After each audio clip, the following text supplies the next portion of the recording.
weekly podcast brought to you by Open Letter and 3%, in which we take one giant book, break it down section by section, talk about it, debate it, make jokes about it, have a good time. And this season, the 8th season, we're doing CoDex 1962 by Sjón, which is translated from the Icelandic by Victoria Cribb.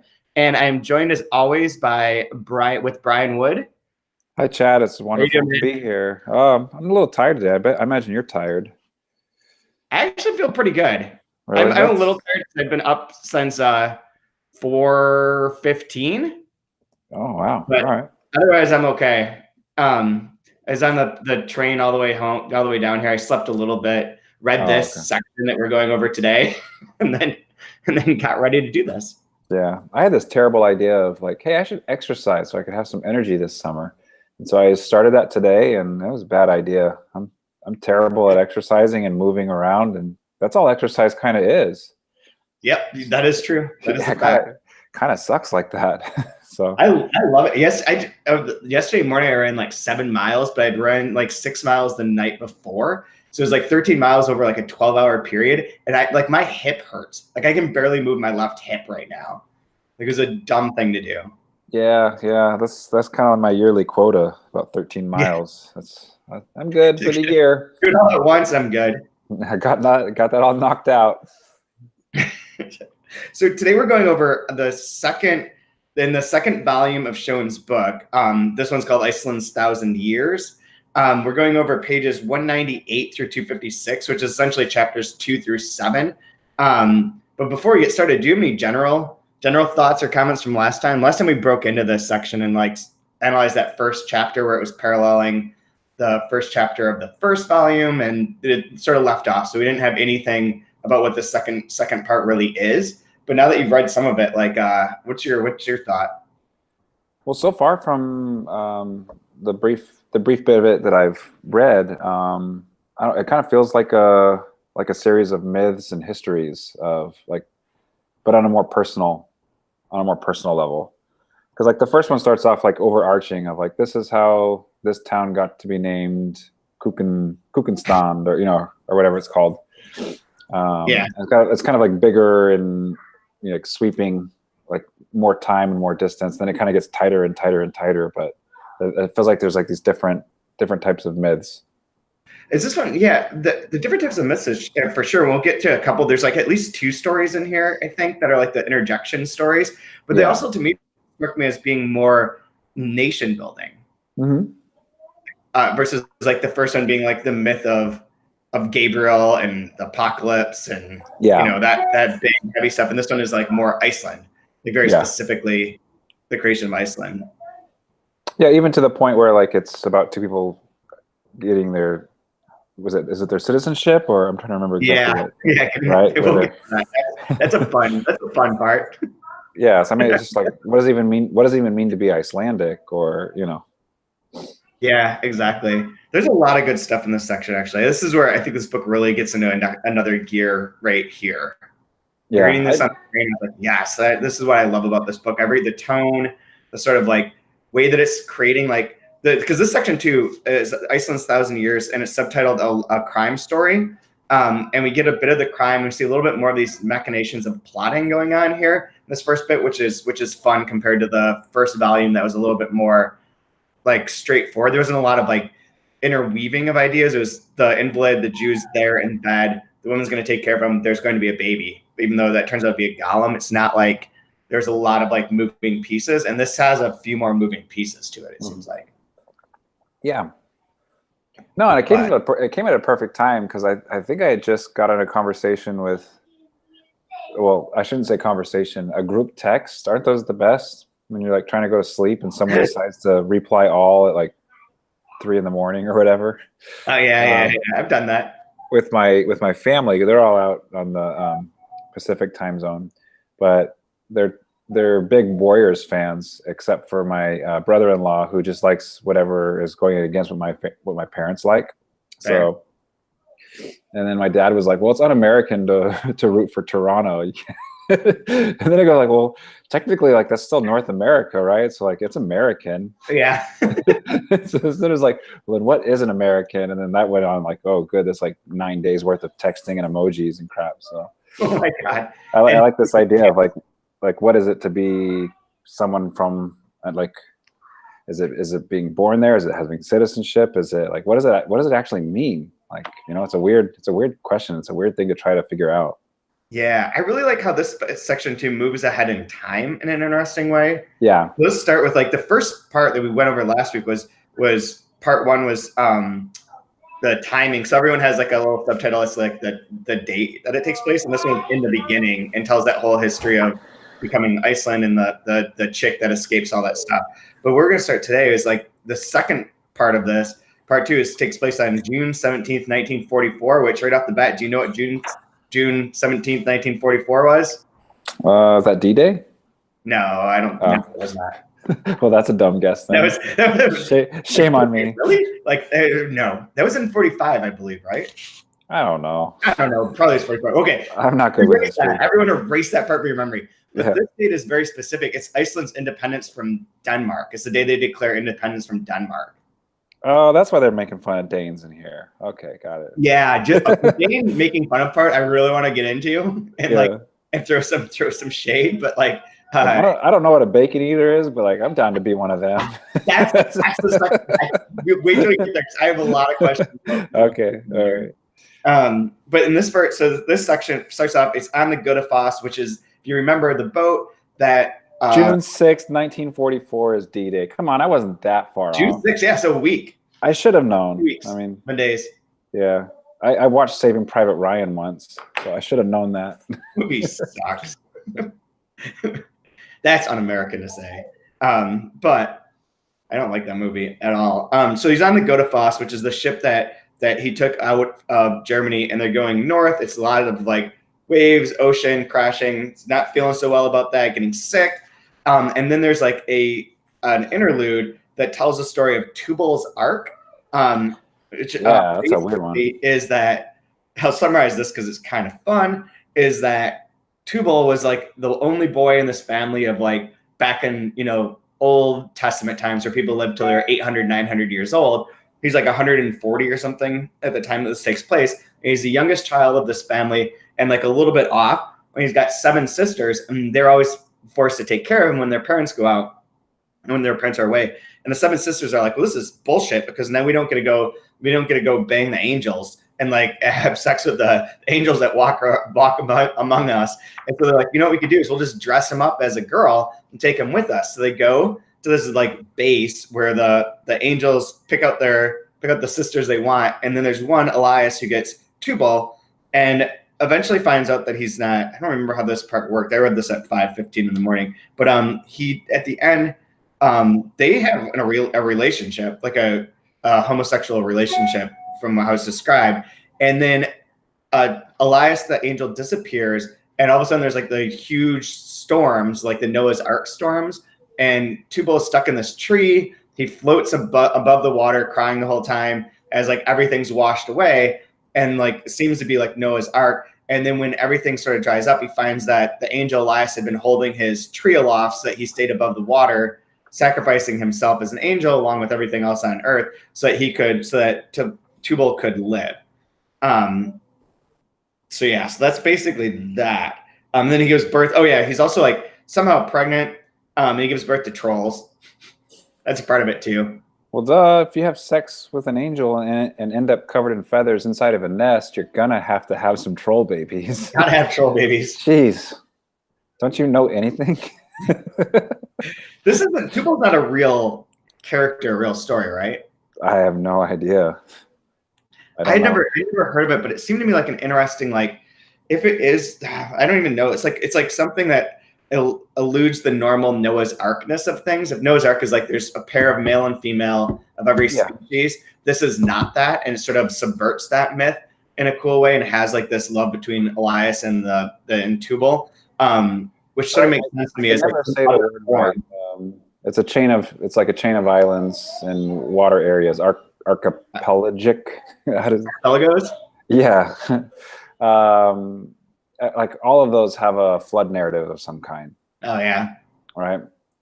And a lot of them have a lot of similarities too, with sending out doves or ravens to look for dry land, that sort of thing. So I mean, it still has a lot of the tropes that are that connect a lot of flood narratives, and there's people that get their like PhDs in this crap that can totally correct me and say this better. But it did remind me that like it fits within a lot of that as well, while still like going all crazy in its own way. But yeah, and like sort of like the popular ones are like Noah and Gilgamesh, right? Obviously, but I know like as you get north, they also have them up there as well. So this story reminded me too of like the beginning part, or back in the first section where he's like, I want to have a boy that can grow up and love peace and not a different man. A different man, a different man from the rest. A peace-loving boy who'll grow up to be a good man. Like something about this that reminded me of this, where it's like sort of another origin myth, with him being the seemingly one of the only survivors of this, as like a different type of person, different type of male. Yeah, and I don't know the timing necessarily on this one, obviously, because it's like, hey, you're 160 years old now. You're old enough. Like, well, okay, this is weird. But I did find it interesting that with the other one, it's time to have a new person coming out of the horrors of, a world war, or the start of a world war. Right, exactly. And if you think about it with a flood narrative, a lot of them, at least in the biblical ones, it's God wanting to hit the reset button because of man's wickedness. Yeah. Right. Like, well, this all went to hell. Let's try again. Reset. Right. So it's sort of like when I play video games. Yeah. Constant. So I think it fits with that as well, right? Like, yeah, a new start, a new idea, a new possibility, a new nation, with Iceland too. I like it. Makes sense. So then we get like this little bit here, which is interesting, Coda, of the narrator talking to the woman who just came. Wait, why didn't you sing the song on 208? I wanted to hear how that goes. I couldn't figure this one out at all. I have a different song though. But I have no idea how you're supposed to sing this one, which means God is Lord. Yeah. Oh yeah, maybe it's like what was that? The Sail Away singer. You remember that? Come sail away, Sticks? No. It was a woman. There is maybe that. Christopher Cross. Enya. Takes me away. Is that the one you're thinking of? Yeah, I'm thinking of Enya. An Enya song, an Enya background with like her singing this. I went with Spaghetti Western, Good, Bad, and the Ugly, or Christopher Cross. That's definitely how you're supposed to. That's how you're supposed to hear it. As a musician, we'll definitely have to ask him this one, and we'll sing for him when he's on.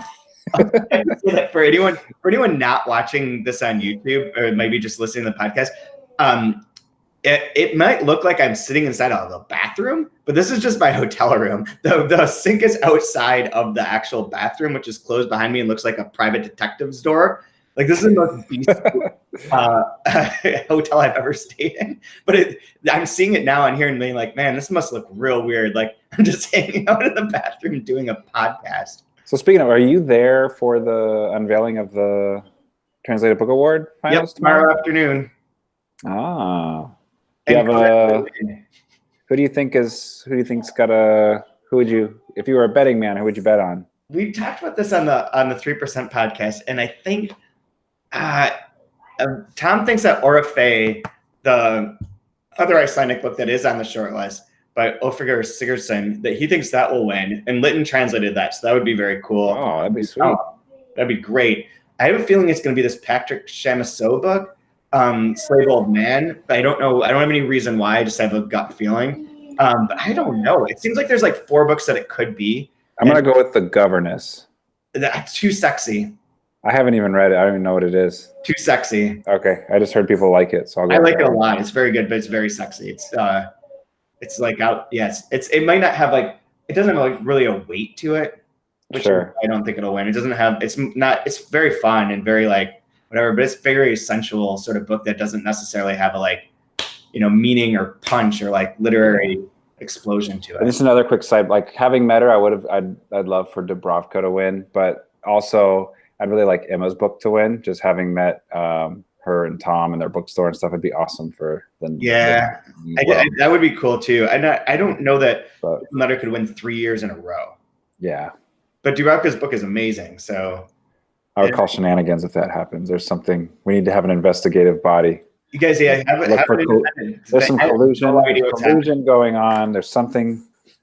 I want to see tax records. I know from Twitter that they decided on a winner because someone said that they submitted a quote for the press release, but I have literally no idea on either of them. Cool. Well, good. Which is fun. It'll make it really exciting tomorrow afternoon. Can't wait to find out. Same. So but it wasn't CoDex 1962, which is surprising. Which, yeah, I thought was going to win. I was willing to put money on that one. Is that what your class picked? They picked this, and they picked Pretty Things. Hey, there you go. Okay. Those were the two that were like up there. Okay. There was a third one too, Come Madre, but it was like a step below. But those are the two that they were really into. So yeah, and most of them. It was interesting because I think that the third volume of this book is where things get real crazy. But a lot of them thought that this section that we're reading is the best part of the trilogy. So we'll see. So then after the flood narrative. We move on to the third. Is that where we get like a black history from like a suburb of Atlanta? Yeah, So there's the dad whose name I'm blanking out on. They're like black Pentecostals. Is it Leo? Where is it? I think it's Leo. It takes place around 210-ish. Yeah. So he's sick from all of the bad, up and down, and he's getting sick. One thing I want to point out though is that then there's a knock on the door. There's this black guy that's hiding inside of his cabin. The door opens and there's two people there, and they're like obviously looking for this black guy that's hiding behind the door. But this is an important line where it's mentioned that these are the men who had hauled them aboard. They had taken a gold ring from him, broken it in half, and split it between them, because that's going to come up again in a little bit. Yeah. Because that was the one where, like, when you got on the boat, like, what the hell is going on with this boat? Like, the descriptions got all like carnival-esque and weird, and yeah. Mm-hmm. And I believe that's the ring that was put into the Gollum baby to bring it to life. Yeah. Now that ring has been split in half and is with these two other people, which explains a chapter that's coming up. Okay. Good to know. So then we get the visitor, whose name is Anthony Brown, says that he tells the whole story of how he was from Dream On, a nameless suburb of Atlanta, and how he ended up getting on this boat, or how he ended up being here was that he had been got in a fight with these kids, and he was buying pork rinds, and then he saw that there was an elderly man on the sidewalk who was dressed so fancy they thought he'd get punished, but that ended up being his benefactor. They don't really get into like any more of that story here. Instead, they're like interrupted where, with one of my favorite lines, Anthony Brown fell silent and waited for my father to react to the story, but he had fallen asleep, so he didn't understand a word of English. Yeah.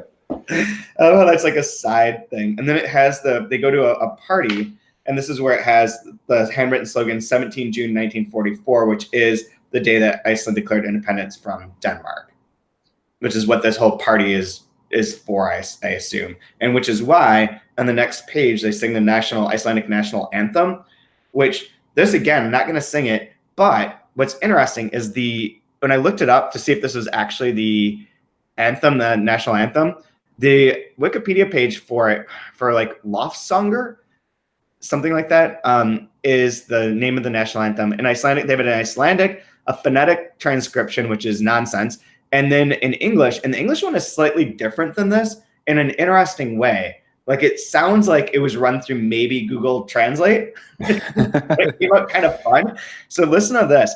O God of our land, O our country's God, we praise your holy, holy name. From the solar systems, we will tie you a crown. Your arm is a timely collection. That's the part that I thought was weird. So this says, thy crown is woven from the sons of heaven by the legions, the ages of time.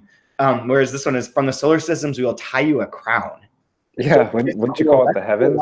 Like, why would you use solar system? It's like all scientific versus celestial. Yeah, from the solar systems will tie you a crown. Of what? Stars? That's like one of those ones in translation workshop. Like maybe you should go with like the heavens here, or the skies, or the firmament. There's some other one that like, and then it's it's got the Iceland's 1,000 years, Iceland's 1,000 years, and then an eternal flower with a tear in its eye that praises its god and then dies. It's like emo, very emo. Yeah, it's like fucking Panic at the Disco over here. Yeah. Iceland's national anthem. I like that it has all the A's in there, and then it explains where the A might come from. Oh yeah, yeah. All right. There's so that they sing there's the national anthems going on. They're all in this ship. Which wait, have you ever asked why Canadians do the A? I don't know why they do it. Okay. I thought it was just because they spoke funny, like, and it was just habit. It's because they got stupid basketball teams that aren't going to win. That's why. A. According to 538, they got a 43% chance of winning, which is more than Donald Trump had. That's a lot of chances, actually. That is very high. They think that it's the people are like, I think their projection system's off. Like, I think we're gonna have this right, but I think they've got like a 12% chance personally. I wouldn't surprise me if they won. It would surprise me if they won more than 2 games. I'll be surprised. Okay. I don't believe in anyone except for Golden State. Anyway, so they then like his father passes out, whatever, and they're on their way to Iceland. And then there's this weird little bit where our narrator is imagining essentially a ship's dog called Sirius, and has like this kind of like little story, like adventure story, that he imagines for himself, because it's Yosef, and that's his name, Yosef Lowe. And so it has this story of them being on the ship and sailing off, and it ends with like, a new day is dawned in the life of the little sailor and his dog. Beyond the far horizon, exciting adventures will await them. And then reads off these like 5 descriptions that are essentially like books about their adventures that he and his dog have. And the thing about this is I don't think this is possible, because this came out in 2001. So this reminds me a lot of the Against the Day, the Thomas Pynchon book. There's this recurring characters that are called the Chums of Chance, who are both like in the world, but also are stars of the series of adventure books for boys. And they're always like, Chums of Chance battle like the minions of hell, or the Chums of Chance through the Arctic narrative. And they're all described sort of like this, like those kind of, it's using that same trope of those boys' life adventures and that sort of thing. But I thought it was kind of a fun little thing that seems in common, of like a little touching point between both authors. And there is the kind of like the gamesmanship, like that kind of playfulness, where the last book number 5 in the series is the Tasmanian werewolf, and then there's that question of like, what does a werewolf eat? He's like, people, I thought. And you're like, no, you idiot, you don't know what werewolves eat. What's wrong with you? Werewolves eat people, right? I thought so. I don't know. Maybe they eat chickens. I'm not big on the Lycian. Is that what they're called? Lycian? Yep. I'm not really big on, like, who invented the werewolf myths? Is that like French or something? Probably. I don't know. Probably Swiss. I just know they like glitter when they're in love or something. There's glitter on their skin, and then I don't know. It's Twilight. Oh my God! That's the vampire. That's a werewolf, doesn't it? I did like this book, The Cold Room. Joseph and Sirius get wind of a plot by a former officer of the Third Reich to bring Europe to its knees again. Did the Allies ever find the Nazis' infamous machine of world destruction? What is the Cold Room? Where is it? And what secret does it hold? A terrifically exciting book by the author of Light in the Depths. This is like our jacket copy that we wrote. Yeah, I know. I forgot I'll have to do that for this one. But this one too. This one is the one that reminded me of the most of the Pynchon book, because the Pynchon book also deals a lot with Tesla and his cannon that he was making, that would be like the world's or the greatest weapon. Yeah, world destruction. That theoretically might have caused the tungsten event in Siberia. Sure, which I believe. I totally believe. I'm curious about this last one, though, the Tasmanian werewolf. What is Joseph to believe when a peaceful group of Aborigines from Tasmania ask for his help in defeating a werewolf? Is it a case of primitive superstition, or does the nearby atomic power station have a dark secret to hide? The 5th book about the companions of Yosef and Sirius will surprise even their most devoted fans. Now, I'm curious if there's going to be some parallels between people that belong and then like new people that are coming in.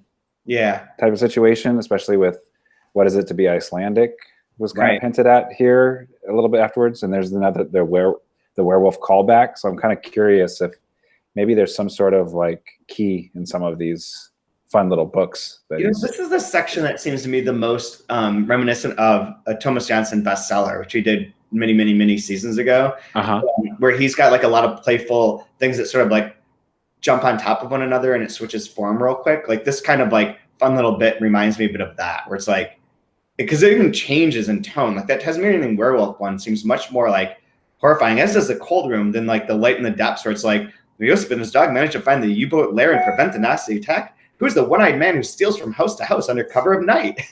Yeah. It's like very innocent, and then these become darker or more crazy. Are aliens? Yeah, I mean, this is a more, obviously it's a more innocent version of like Bloodfoot or something, right? Yeah. Because like even that's like some ridiculous, like he lays in wait in the park, and when the mom leaves, he just runs by and steps on a baby's head. Like, what the hell? Dressed as a priest or something, like, right? It's like some weird pulpy like murder book. It's weird. And these are like, you know, like 1010, like what's 1010 gonna do? He's gonna find a pharaoh and the lost pharaoh, or you know, something like that. Yeah, exactly.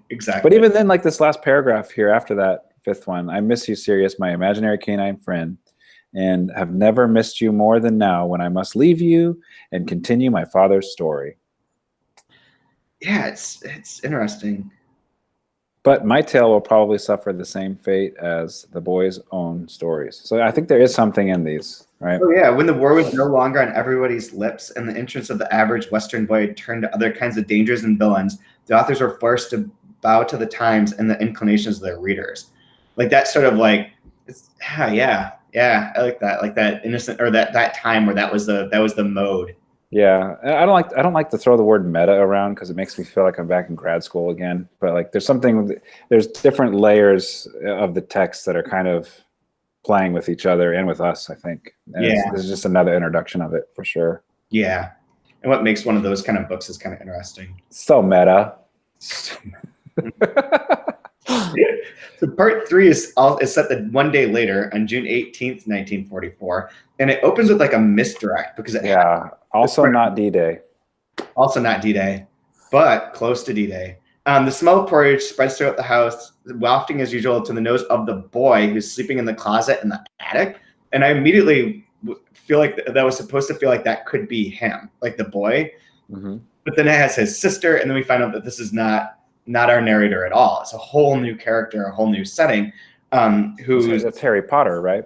It's Harry Potter. Yeah. He's got a wand. His wand are stamps. In the attic, yeah. Living in the attic. I'm sure Harry Potter lived in an attic. He lived in the basement, right? Under the staircase. I think it's loosely based off of the book The People Under the Stairs.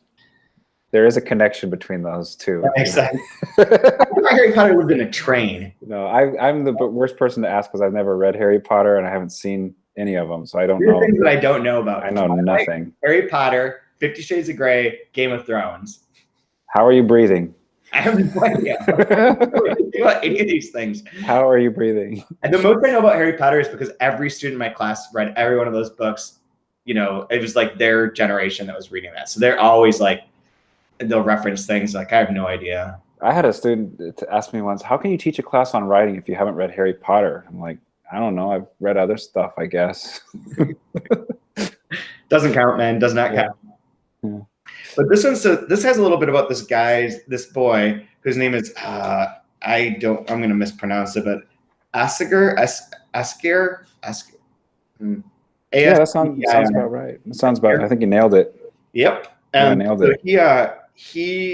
His dad has some issues, some anger issues, both of them, and everyone's celebrating that they're becoming an independent nation. But he's sort of upset because he's not going to be part of they're doing like a sort of reenactment of the new coat of arms for Iceland, and he's not going to be part of it. And he's sort of annoyed by that, and he's running around doing things. He smashes with his stick. He takes his oaken staff, and he brandishes over his head, smashing the light fitting above the table. Fragments of glass rain down on father and son, which automatically, even though it has nothing to do with it, reminds me of the scene from Ulysses in the whorehouse, because when Stephen breaks the light.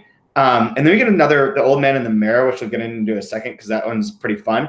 But then they ends like that he's going to be going, so Asker is going to go to his water swimming club thing. He's got some sort of issues as well. He's going to come up in a little bit again, but this is like his real introduction, where it seems like his dad is sort of violent, dangerous, aggressive, antagonistic, demanding, and that Asker is a little bit off. He does reference like losing part of his finger in this, doesn't he? Yeah, he like sprays a bunch of blood over his grandma and sprays other stuff on her, and that's how I was born. Also, like, I thought there's a part where he's like, he hasn't had any problems since he like lost a piece of his finger. Yeah, she clips it. Yeah. I recall. So the story that's in the middle, the old man in the mirror, is the story supposedly of Asker's grandfather, in which he was trying to put horseshoe on a really I don't know what you call it, like agitated, excitable mare who kicks back at him and hits him in the forehead and leaves the nail that he was trying to use in the horseshoe in his forehead. The guy survives, and everyone's trying to pull it out and can't get the nail out of his forehead. So he's just like lying there, the nail on his forehead, and there's a young woman who's supposed to take care of him. So similar to our Leo Lowe story and Marie Sophie from the first part, where there's an invalid that this young woman is taking care of. So the young girl is supposed to like give him water, make him, keep him whatever. The horseshoe nail made your grandfather so thirsty he drank unceasingly. Yeah, I love that. If your grandmother brought it. I just like the idea of like the way the kids these days say thirsty. Yeah. Yeah. That horse nail in the head made your grandpa pretty thirsty. And when your grandma came around, look out. That's how your old dad was born. It's such a great line too, to fitting right in with that. So it's like one night, deciding she had enough of carting weight to your granddad, she sees the pliers that lay on the chest by his bed. Straddling the old man, she gripped the nail with the pliers, and after an interval of rocking, the blood gushed into the air like a geyser right in your grandmother's face. You can guess what happened next. It was not the only thing to gush out of the old man. Gross, Dad. That's how your father was conceived. Yeah, I mean, it's like total it's like this crazy nonsense, like, I don't know, just like barbarian story, right? Of just like horse kicks me in the face. We're just like rocking all on top of me, pulls a nail out of my head, and then you're pregnant. Pregnant. Like, oh, yes. And that's how our nation was born. Yeah. Like it's just as crazy. Like, I don't know. In some ways, it can sound just as crazy. Like if somebody wants to really believe and retell the story of like, so God gathered all this dirt and he like breathed into it, and then this guy shows up, names everything, and then takes a rib out, and that's his wife, and then they have babies. Yeah. And then here we are.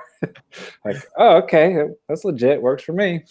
I found the part that I was thinking of. So it's the very last paragraph on 226. He also knows that he stopped wetting his bed the day he cut off the tip of the middle finger on his right hand, the very day that he, Asker, the son of Helgi, the son of Steingrimr, was due to begin training at the Poseidon Swimming Club. There's a lot of water in this whole section so far. Like they had the boat, but this water thing, the swimming thing, and that was true with the book, the Icelandic book, the Thomas Jansson as well. That there's a lot of stuff about water because it's island nation. Water is very like vital to this. It both separates them and connects them. Like all those kind of things that play out. That's also what I think reminds me of that book in this little bit. Yeah, it's those, like I'll mispronounce again, those archipelagic narratives. Yeah, man, it's all about the water, baby. Oh, water. How about the fluid? Blood and water. Yep. That's pretty much that's obviously what came out of the grandfather. Water. The blood, the water, the wine. So I don't have anything else with that section. Then we go into part 4, which jumps ahead 14 years. So now it's March 11th, 1958, which I didn't look up that date. Here, I'll look it up. Okay, you look it up. I don't think it's D-Day, but it might be something like that. We'll see. Atom bomb was dropped. Yeah. No, I'm kidding. It said blew a hole in rural Mars Bluff, South Carolina. It was an atomic bomb, and on March 11, 1958, it created the only tourist-accessible site in the U.S. accidentally cratered by a nuclear weapon. Oh, okay.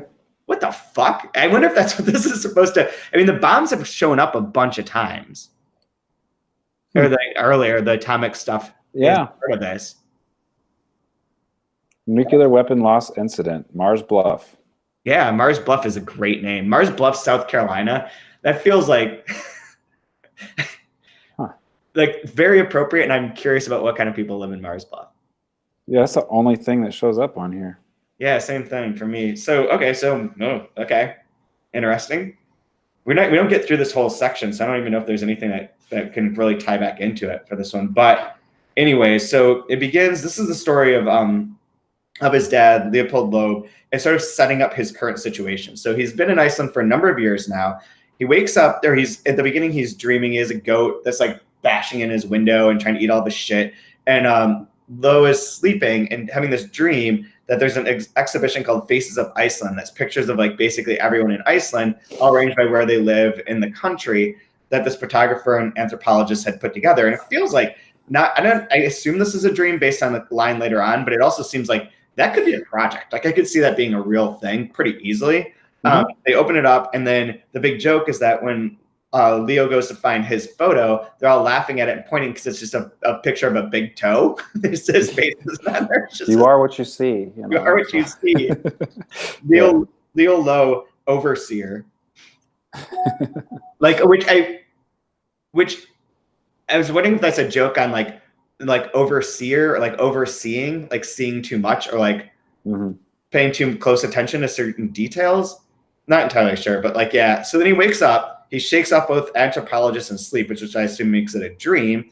There's a little bit about his goat and his situation with that. But the most important thing is that they at one point in time where he tells the story about how he found the goat, but he was with this guy, Peter Salmonson Hoffman, who finds like a gold ring. And he's like, Leo, is this your ring? And he's like, no, it wasn't the right ring. Leo's ring was still in the hands of the robbers, split in two. Peter said he would continue to keep an eye out for it, though he didn't understand what was so special about it. Gold was gold. Then you get to see that he's doing alchemy in his like room. That is in this section, right? Yeah. Where the hat box with the baby is, he washes the baby, our narrator, who's still a golem at this point. He's been making gold to be able to reanimate our narrator, but he hasn't made enough gold yet to do that because he needs this gold ring that had been broken in half by the two robbers on the boat. Yeah, makes sense to me. Yeah. So, yep. So just as a mechanism, though, it's going to make sense because it's going to set the plot in motion. So even if it's like the MacGuffin of sort, or it's not really a MacGuffin because it is an important part of it, but like it is the thing that just sets it in motion, as we'll see as this kind of unwinds. But that Leo's main motivation at this point in time is to get that ring so that he can bring his golem to life. Correct. Yeah. His son. I thought this was a pretty fun way to introduce him too. Like he feels like an old sort of like off kilter dude in this house with a freaking goat. Yeah. Love it. Goofy. Then we get the one about his citizenship, which you talked about. So this chapter is like probably the most complicated one. Is this the right one? No, it's the next one. It's like the more wild one. But this one is where he decides he goes to the Ministry of Justice to fill out and apply for citizenship. And this is where here's how it ends. The ending of 235 is a great setup. There, old chap. Daddy will be home by supper time, and then we'll be Icelanders, you and I. He turns around in the pantry doorway. Icelanders, Josie, imagine. All right, so it's like, oh, okay. Like lead us right into they're going to be Icelanders now. Yeah. And this is where this in the next chapter have a really intricate plotting device that it's obvious and it's easy to put together, but it is like where this ring mechanism will work. And I found this really well done. But basically it starts out here where he goes to the Ministry of Justice, says, I'm going to apply for citizenship. Like, do you speak Icelandic? And boom, you get this digression about how for years he had been working when he first worked there. This is where you get the Danish stuff that they're making fun of, which I'll come back to in a second. But that he ends up taking all these lessons to learn Icelandic with this guy, Mikhail Pushkin, which is a wonderful name, who's Russian embassy employee, in other words, working for the KGB, and they go to learn Icelandic. And here's the water thing again, where before every Icelandic lesson, because they're not Icelandic, the Iceland teacher is like, you must drink Icelandic water, because Icelandic water will help make you better, more Icelandic. So they've got the water thing there. They learn the language sort of, but the main bit of this is that Pushkin is like, dude, what do you call the teacher is talking about how Iceland has words for everything. They have different words for like a cat's tail versus a mouse tail versus a lizard tail versus whatever type of tail, fish tail. All these have different words, and that's why Icelandic is so infinite and wonderful and glorious and like detailed. And so then Pushkin's like, do you have a word for this? Like, it's kind of crazy Russian. Starts pulling his pants down and they're like, oh no! But it turns out he's got a tail, which tail. Call a rear projection. That's funny, Adam. And I didn't want to read into it, but do you think he's trying to play with like poetry and isn't Pushkin a poet? Pushkin's a poet. Russian poet, I think. Yeah. Alexander Pushkin. I always think I think he is playing with that and with like just the typical Russian person. Yeah. But yeah, so he's got his tail, which is fun and funny. And then it ends with that bit that you mentioned earlier where the guy's on the phone. Leo's like thinking back and is answering that question. Yes, I can speak Icelandic, but what does it mean to be Icelandic? Is it just speaking the language, or is it more? Is it the water? Is it the spirit? Is it the soul? And this kind of reflects back to that dream that he has of like the faces that are of Iceland and how Iceland, the environment and the weather and the nature and landscape of Iceland is reflected in the faces of its people who reflect the soul of Iceland. And these two things are working off one another. So he's sort of thinking back as to whether he really is Icelandic. Says, yes, I can speak Icelandic. They're like, cool, good to hear. And then the guy picks up the phone. Something crazy is said to him. And he says, what do werewolves eat? Leo didn't realize the official expected him to answer. What do they eat? The official whispered. Leo whispered back, people. Aren't they man-eaters? The official shook his head, astonished at the foreigner's ignorance, then continued the telephone conversation. Which I think I know where that's going to go. But this chapter was one of the ones I thought was great, especially because of that bit. It's using voices for characters, which is really dangerous to do as a translation. And I'm not going to imitate this one either. But there's 237 that we referred to where the Danish, they're all doing construction, and there's a Dane, and the Dane says good morning or good morn, and nobody can understand or nobody replies to them. And finally, they're like, say good morning back to the Dane. But they're the bacon eater. I want to know how is bacon eater an insult? I don't know. Like, what does it mean? Like, it'd be somebody like a super strict like Muslim or Jewish person that doesn't eat like pork would call somebody a bacon eater, maybe. But like, I don't think Danes. But if you're both people that eat pigs, I assume both eat pigs. Like, what's the big deal about like, hell yeah, I eat bacon. It's smoky and delicious. Yeah, it goes great on everything. You put bacon in it, yeah, literally. But I didn't realize there was like this anti-Dane sentiment. Like the Danes were considered especially ridiculous. Yeah. Like, okay. Okay, so I know a little bit about this from having just been in Norway too. So Norway was also ruled by Denmark and then declared their independence. And also were ruled by Sweden. I believe they're both. I'm almost positive. Whatever, gives a shit. Anyways, I was asking them about like who they make fun of, since everyone has to make fun of everyone else, right? Like you make fun of Canadians, like whatever. And so Norwegians always make fun of Swedish because Swedish are like their big brother that they have to make fun of. And then as a secondary one, they all make fun of the Danes. And one of the things that I know that the other parts of the Nordic world make fun of the Danes about is that nobody can understand their language when they speak.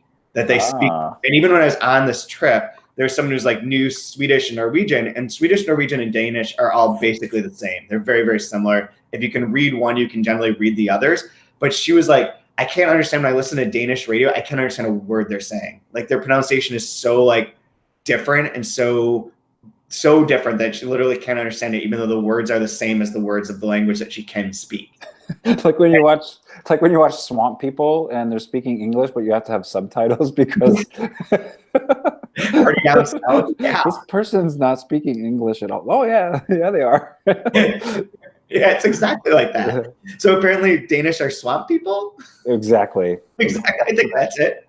archipelago or whatever. Yeah, it's all about water, baby. Yeah. And there's another thing when there's an Icelandic convention once where they're talking about how in Iceland they wanted, like, they're having the problem of like because of phones and of Siri and Fortnite and all these things, that kids don't speak Icelandic anymore. They all speak English to each other that are growing up because Siri recognizes English.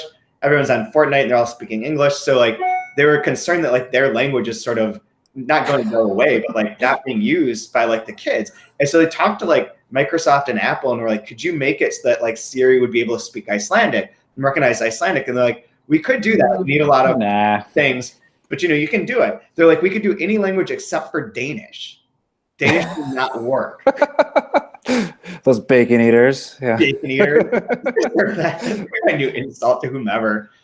Well, it's probably like the most vile racist thing ever. We're just making like, yeah, bacon eater, bacon eater, bacon eater. Like, God damn, like this whole thing's gonna go on fire because of like, oh, shit, we're just getting lit up. I had no idea. I'm so sorry. I'm so sorry. If someone's actually watching this live and you know what bacon eaters are, like you should. Just tell us to stop. Just tell us to stop. Whoa, you cannot say that. I cannot believe you said that. Oh, man. Whatever. We're from America. Everybody makes fun of us right now. So yeah, we're the laughing stock of everything. We are in a very shitty place. Yeah. Let us have the bacon eater part. Come on. Oh, yeah, I'll look that up this week, and then we'll do all of our apologies next episode. Yeah. So chapter 7, the last one of this, is the one that's really intricately woven and I think puts all this pieces of the plot into motion here. So the first thing that's important is that Leo's done with his interview and he's past it. You get to figure that out later on. He goes to sit down in a cafe, and on the front page of the paper, Askir, the guy that we had met earlier as a kid, is died. They're burying him, and he was murdered. So it specifically says he's murdered. So this presumably is the crime story, right? Mm-hmm. Maybe. Yeah, we got this. We have the swimming pool. There was the mention of the Poseidon Swimming Club. We've got the father's stick, right? The glass shattering over them. So there's all the foreshadowing of a werewolf might have eaten him, or werewolves. Yeah. So and Leo's like, even Leo knew the murdered man. Asger Helgason was one of the unluckiest individuals he'd ever met. During the time Leo had been going to the swimming pool, the man had continually lost fingers and toes, even earlobes. The hell? Which is curious. So he reads the obituaries, which are written by 3 people. Asger's brother-in-law, and remember, he's not a kid anymore because 14 years have passed. So he's older than he was in that first scene where we saw him. But his brother-in-law, one from Hrafen Carlson, who shows up in a minute as the stamp collector, and then colleagues at the Reykjavik swimming pool. And they mentioned that aside from him dying, his stamp collection has vanished. So that's another potential crime, is the stamp collection has vanished. Okay. This is a job for a boy and his dog. It is a job for a boy and his dog. So right, going on an adventure. Who knows where the cold room is? All these things, so all tying together. So it kind of flashes back into like him going through his interview, and it's pretty funny because they're like, "Are you a communist?" He's like, "No, I'm an alchemist." And like, "Is that to the left or the right?" And he's like, it's kind of occult science. Occult? Like, I know, I'm just testing you. Oh, so you are German. Yeah. I'm looking for the Holy Grail so I can resurrect our forefathers to win the war. Oh, cool. Oh man, and then this is the important so this is where all these like little loops that he's built in here. And this is another kind of Pynchon thing where there's events that take place and then the explanation comes later. So everything's like cause and effect is almost reversed, so you don't see why something's happening until after it's happened. So he's getting his citizenship on this particular day. Then you get this little inset little bit where he's saying like, oh, because he was because he was working with this stamp collector guy, Hrafen, whatever, and he's like, dude, you need to be an Icelander because if you're not, you'd get in a lot of trouble because you're not from here. But if you get caught doing something illegal and you're an Icelander, you only go to jail for a little while. But like if you're not an Icelander, you'd be fucked. So this is why that specific point in time he's going to get his citizenship, because he is going to commit some sort of crime potentially, or is committing a crime. We get like we get the zebra people thing, which I'll come back to. But in Leo's story, he then is out walking because there's like there's a point in time where you can't sleep at night because there's this horrible smell from what they're producing at the factory. He goes out walking and he runs into this guy who's like kind of shuffling away from policemen, and this guy hands him an envelope. He goes home, avoids the policeman, goes home, and finds that it's a bunch of stamps, and gets a note that this person, V, has snuck in through his window saying, "Mate, you've got something in mind, keep it safe, more later." And then a week later gets another note saying, "Mate, take it to Raffen the Nazi, sell it for a good price, 10% commission." And this is then through a series of things, he finds out that Raffen, the stamp collector, is the guy who would buy these stamps, and that he's a nationalist, so he's also a Nazi, and is the person that he's been looking for. But the most important part is on page 256. What's more, Raffen W. Carlson, who wrote the obituary for Afger and earlier on in this chapter, and is the stamp collector, gaped so wide that there was a gleam of teeth. Leo gasped. In the stamp dealer's left wisdom tooth, there was a flash of gold, ill-gotten gold. It was Leo's gold. He was determined to recover it by any means necessary, and to do so, he would have to keep an eye on Raffen. So now we have another. So we have the murder of Askar, whatever, and then this other thing where he's going to want to get that gold back because that's what he's been looking for the whole time, and it's in the stamp collector Nazi's mouth. I'm here to get the gold. Yeah, now we're gonna get some Ocean's 8 kind of action going on. All right, a heist of a tooth. Yes, I like it. Tooth heist.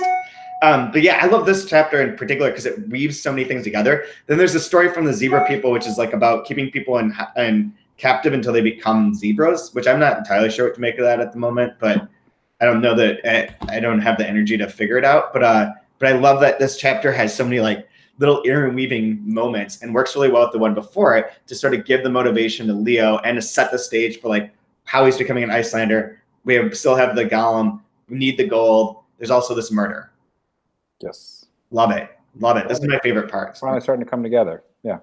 Yeah. This volume. It's like moving a new thing. And we'll see how it all ties together. Did you have a favorite line from this week's one? It wasn't like there wasn't really parts where the language like took over and there was an amazing line, but I did like the back and forth you just read, where the official glared at Leo. It's on page 245. "I'm from Prague. I hope you're not a communist." "No, I'm apolitical. I'm an alchemist." "Oh, is that the left or the right politically speaking?" You could categorize it as an occult science. Like the back and forth between it's just funny, and I just enjoyed a lot of the humor that he's weaving into the work.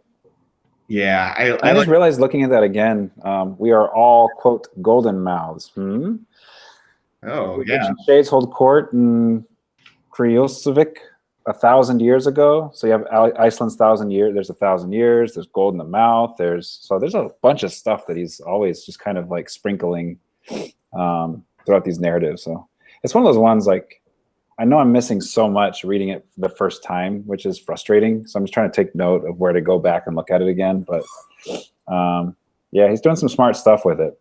Yeah, I agree. I think my favorite line has to be the one that I already read of, "It was not the only thing to gush out of the old man." That was just a funny scene. It's such a great way of putting it, gush out. Yeah. It's so dirty and like, yes. It's so gross. It's really gross and like lascivious in a way. So I dig it. I love that, where it's like kind of playing with those two things. It's like that old show that we remember when we watched that one terrible show, a game show that was on in the summer. Oh God, yeah. Where you got to like defuse a bomb, or it just explodes, or it just explodes random crap on you if you get the trivia question wrong. It was just like, oh no, and like the bomb would explode and the whipped cream would go over all the contestants. It's one of those idiotic Fox shows when there's no, like when the terrible programming isn't working for the summer, they have to have terrible programming for 6 weeks, and like, let's just put some shit in a bomb and like blow it out on people. Yeah, done. People love it. Sometimes it's like a watermelon. Can we get a host? I have 13 people lined up. We're good. there are so many comedians who are just waiting to host that show. Yeah. Steve Harvey, no. Jeff Foxworth, no. Just Who else doesn't really have a job right now? Yeah. When Steve Harvey says, "No, I'm not going to do your show," you know you got a winner. Yeah, that's when you got to lean into it. I really wanted to see that LeBron James show. I have no idea what it is. Its sound is ridiculous. I don't know if it's still on. It was probably on one time and just got canceled, but it was called like It's a lip sync rap battle where they have to go through a hole in the wall that comes at you, or you get pushed into whipped cream. That would be good. Done. This LeBron one was awesome. Where like apparently like you have to go through a mile like of an obstacle course, and you win $1 million. But along the way, at some point, someone starts chasing you. Professional athlete starts chasing you. That's a metaphor for life. No, that's a metaphor for life because you're trying to get that prize, but someone's chasing you down. Someone who's faster and stronger than you is always right there in the and there's obstacles in the way, of your goal. That's how LeBron overcomes receding hairlines. That's powerful. Yeah. All right, you want to put a really thick sweatband over your receding hairline. All right, that's enough of this nonsense. Yeah, absolutely. So what do we have for next week? We're doing another section. I don't have the numbers in front of me, but it's probably up to around page 302. It starts at 257. Yeah. And ends at, you said 302. So chapter 13? I think that's right. All right, sounds good. I'll put it in the notes though, for sure. And as always, you can find us at Chad W Post and open_letter. Brian, you're at Brian Wood _. That's me, yeah. And everyone should order your book, Joytime Killbox. Yeah, you've got a couple editions. Couple months to save up some money and get it. It's going to be an instant classic that can sell for $1 on Amazon and weeks after it's released. So yeah, you don't want to pay that kind of money for it. If you buy it now at this price, it'll be worth it. It'll be super valuable in like 14 years. Absolutely. You should make an offer. If you buy it, if you're a listener to this show and you pre-order Joytime Killbox from Boa Editions or from your local bookstore and send a picture of your receipt, then Brian will send you a signed book plate to put in your. Absolutely, of course I would. We'll get those. That's easy enough to do. So anyone who's listening, if you buy it, pre-order, take a picture of the receipt or the whatever proof of purchase, and send it to us. Yeah, I'll personally sign something and then take a picture and then send the picture and sign the picture, and you could have all of that, all signed and pictured. All kinds of pictures signed. Yeah. And if you buy 10 copies, you can be a special guest on this show. You'll get a tote bag that's been signed with a picture inside the tote bag that's also been signed. Of the tote bag picture. Yeah. Oh my God. Okay, man. Well, I'll talk to you soon. All right. Have fun. Yeah, I will. Go, Emma. I hope your translation wins. Go.